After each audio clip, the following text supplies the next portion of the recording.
education more than likely directly affected each and every single one of you. I myself am a product of public education from grades kindergarten through 12th grade. As an aspiring teacher, public education is something that's very important to me. It's something that I feel so strongly about because I believe it has a direct impact on the future of America. Today, I researched and got all of my information from Michael Reswick, who is the Executive Director for Advocacy for National School Boards Association. Also, USA Today's writers Greg Topo and Paul Overberg, and a new teaching curriculum called Teaching 2030 that combats the future issues of public education. Today, we will be discussing the history of public education, what public education is today, and the future of public education. First off, with the history. It all began in the 18th century, but really it was only available for boys and the wealthy families. And it wasn't really a typical school that we think of today. It was more of a grammar school.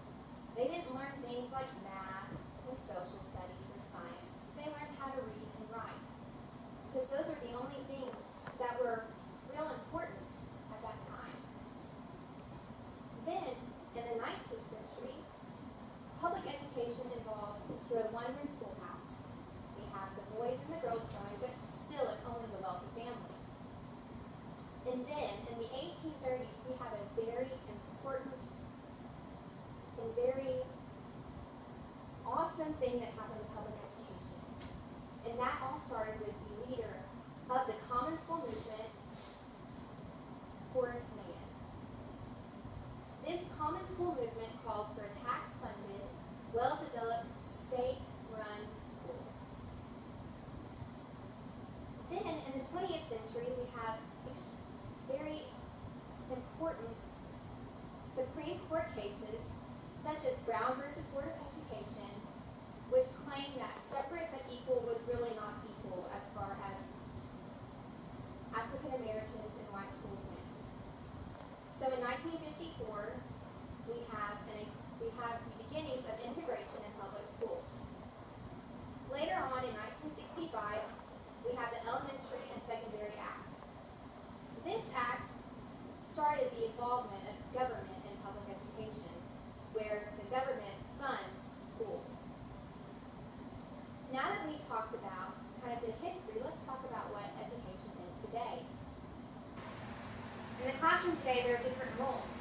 The government plays a role in the classroom, especially since 2002 with No Child Left Behind, which was an upgrade of the Elementary and Secondary Act.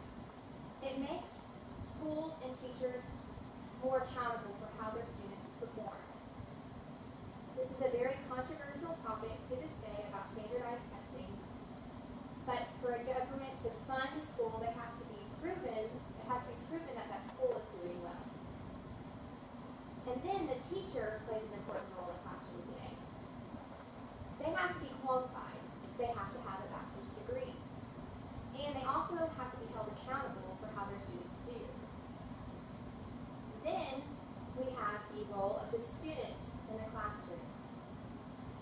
This chart that I have shown shows from 1997 to the future, 2022, about the makeup of a classroom. And notice in 2014 was a very landmark thing that has happened in this country. The minorities in the classroom are actually the majority. The white population in 2014 was 49.7%. So as we go into the future, we're going to notice that a more diverse classroom is going to be part of public education.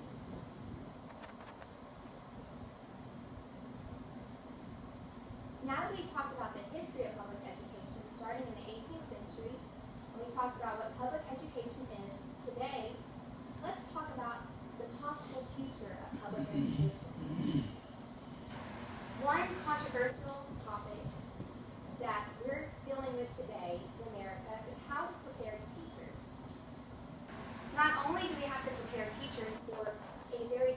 student population, we have to prepare teachers technologically. The classroom is becoming more of a technology-based learning center.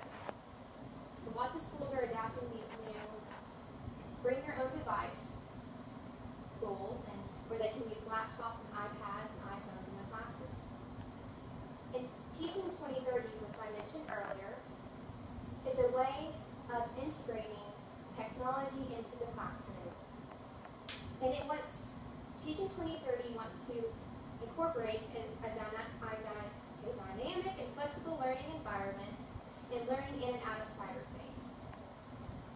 This is a way of making teachers more technologically savvy to really help the students learn in a more efficient manner.